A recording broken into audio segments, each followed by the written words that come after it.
Hello dear student, welcome to my channel Arup study সেন্টারে তোমাদের প্রত্যেক ছাত্রছাত্রীকে স্বাগত। তো দেখো, তোমাদের উচ্চ মাধ্যমিক সেমিস্টার 4 2026 স্বাস্থ্য ও শারীর শিক্ষা বিষয়ের পঞ্চম অধ্যায় ও ষষ্ঠ অধ্যায় থেকে যে আমি 6টি গুরুত্বপূর্ণ কোশ্চেন উত্তর সহ একবারে সাজেশন নিয়ে এসেছি।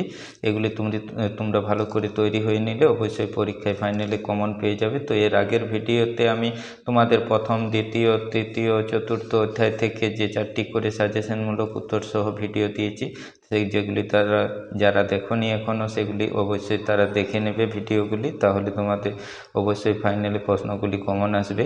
হ্যাঁ, তো চ্যানেলটিকে অবশ্যই যারা নতুন দেখছো তারা সাবস্ক্রাইব করে রাখবে। তোমাদের অন্যান্য বিষয়েরও গুরুত্বপূর্ণ যে ভিডিওগুলি এই চ্যানেলে আপলোড করা হয় সেগুলি তোমরা পেয়ে যাবে। তো দেখো, তোমাদের পঞ্চম অধ্যায় থেকে যে গুরুত্বপূর্ণ 3টি কোশ্চেন আছে সেই কোশ্চেনগুলি আমি উত্তর সহ দেখিয়ে দিচ্ছি। প্রথম কোশ্চেন দেখো, আধুনিক অলিম্পিক গেমসের উদ্দেশ্যগুলি লেখো।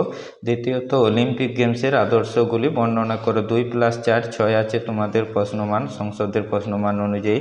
তো আমি সেই উত্তরগুলি দেখিয়ে দিচ্ছি। আধুনিক অলিম্পিক গেমসের উদ্দেশ্যগুলি লেখো, যেগুলি দেখো আমি ভালো করে উত্তরগুলি দেখিয়ে দিচ্ছি। তোমরা ভালো করে এই উত্তরগুলি খাতায় লিখে নাও সাজিয়ে, তাহলে তোমাদের কোশ্চেনটি তৈরি করা হয়ে যাবে। অবশ্যই খুব সহজ ভাষায় লেখা আছে, এগুলি তোমরা মুখস্থ করতে পারবে সহজেই। হ্যাঁ, তো দেখো আমি এই পয়েন্টগুলি, যে 4টি দেওয়া আছে পয়েন্টগুলি, সেগুলি আমি অলিম্পিক গেমসের উদ্দেশ্যগুলি দেখিয়ে দিলাম। এরপর দেখো যে দ্বিতীয়টি 4 নাম্বার আছে, অলিম্পিক গেমসের আদর্শগুলি হলো কি কি, সেই আদর্শগুলিও আমি দেখো 4টি ভাগে ভাগ করে দিয়েছি। তোমাদের পয়েন্ট দিয়ে 1 2 3 4 করে লেখা আছে। এগুলি তোমরা অবশ্যই ভালো করে তৈরি করে লিখে নাও খাতায়, তাহলে তোমরা পরীক্ষায় সুন্দরভাবে সাজিয়ে কোশ্চেনটিকে লিখতে পারবে। কেমন?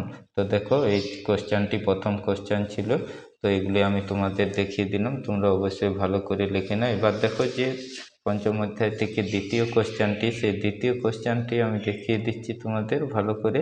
অলিম্পিক পতাকা কয় ধরনের হয়ে থাকে? অলিম্পিক গেমসের পতাকার বর্ণনা করো। কেমন? 1+5 আছে তোমাদের 6 প্রশ্নমান। তো প্রথমে দেখো, অলিম্পিক গেমসের পতাকা কয় ধরনের হয়ে থাকে? 2 ধরনের হয়ে থাকে। তোমরা 1 আছে লিখবে। তারপর দেখো যে পতাকার বর্ণনাটা দেওয়া আছে 5 নম্বরে, সেই পতাকার বর্ণনাটি আমি উত্তরগুলি দেখিয়ে দিচ্ছি। হ্যাঁ, তোমরা এইভাবে লিখবে প্রথমটা। তারপর দেখো পতাকার পটভূমি দিবে, রিং দিবে, রং কি কি থাকে। তারপর দেখো প্রতীকগুলি দিবে, তাহলে তোমাদের পতাকার বর্ণনা লেখাটা সম্পূর্ণ হয়ে যাবে। তো ভালো করে তোমরা কোশ্চেনটির উত্তরগুলি দেখে নাও, দিয়ে তৈরি করে নাও, এখন থেকে মুখস্থ করো, তাহলে অবশ্যই কমন পেয়ে যাবে। কেমন? এবার দেখো তৃতীয় নাম্বার যে প্রশ্নটি তোমাদের পঞ্চম অধ্যায় থেকে আছে, সেই পঞ্চম অধ্যায়ের তৃতীয় প্রশ্নটি হচ্ছে, অলিম্পিক গেমসের শপথ বাক্য কারা পাঠ করেন? শপথ বাক্যটি কি? আধুনিক অলিম্পিক নীতি বা মূল বাক্য মোটো কি? 2+2+2 আছে যে 6 তোমাদের, সেই অলিম্পিক গেমসের দেখো শপথ বাক্য কারা পাঠ করে লিখে দিয়েছি আমি উপরে সুন্দর করে, এটি তোমরা ভালো করে লিখে নেবে। এবার দেখো শপথ বাক্যটি যেটি, সেটি দেখিয়ে দিচ্ছি তোমাদের। এটি ভালো করে তোমরা লিখে নাও, তাহলে তোমাদের প্রশ্নটি তৈরি করা হয়ে যাবে।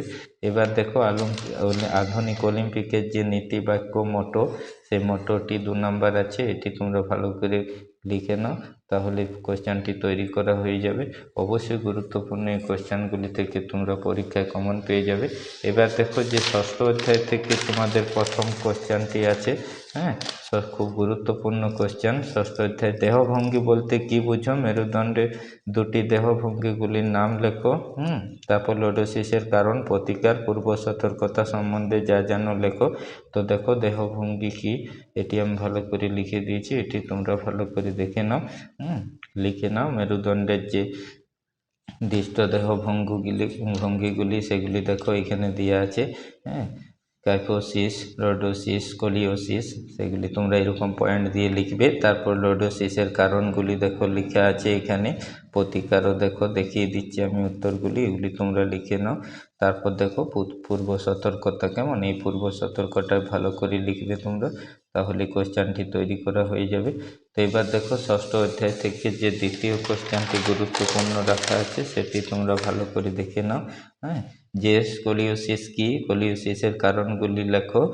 স্কলিওসিসের প্রতিকারে কি কি ব্যায়াম করতে হবে তা বর্ণনা করো। তো দেখো স্কলিওসিস কি লিখে দিয়েছি আমি, উত্তরগুলি ভালো করে তোমরা সাজিয়ে লিখে নাও। হ্যাঁ, এবার দেখো যে কারণটি এই প্রশ্নের, সেই কারণটি আমি দেখিয়ে দিচ্ছি। এই কারণটি তোমরা ভালো করে লিখে সাজিয়ে নাও, তাহলে প্রশ্নটি সঠিকভাবে তৈরি করা হবে। এবার দেখো যে প্রতিকারে ব্যায়ামগুলি করতে হয়, সেই ব্যায়ামগুলি এখানে দেওয়া আছে, এগুলি তোমরা ভালো করে লিখে নাও, তাহলে প্রশ্নটি তৈরি করা হয়ে যাবে, উত্তরটি। কেমন? এবার দেখো যে শেষ কোশ্চেন তোমাদের। এটি খুব গুরুত্বপূর্ণ কোশ্চেন, এটি অবশ্যই তোমরা ভালো করে তৈরি করে নাও। নকনি বলতে কি বুঝো? যাদের নকনি আছে তাদের কোন চাকরিতে অংশগ্রহণ করতে দেওয়া হয় না।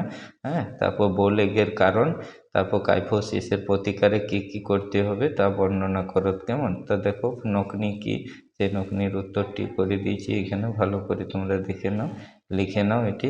এবার দেখো যে কোশ্চেনটি আছে বোলেগের কারণ, সেটি আমি দেখিয়ে দিচ্ছি উত্তরটি, তোমরা ভালো করে লিখে নাও। কেমন?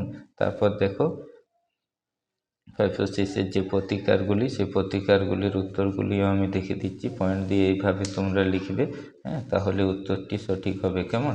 তো এই ছিল তোমাদের 2টি অধ্যায় থেকে 6টি গুরুত্বপূর্ণ প্রশ্নের উত্তর সহ সাজেশন ভিডিও। তো তোমরা অবশ্যই চ্যানেলটিকে সাবস্ক্রাইব করে রাখবে, আরও গুরুত্বপূর্ণ ভিডিও আমি তোমাদের জন্য নিয়ে আসবো। হ্যাঁ, অবশ্যই ভিডিওটি ভালো লাগলে একটি লাইক দিয়ে বন্ধুদের মধ্যে শেয়ার করে দেবে।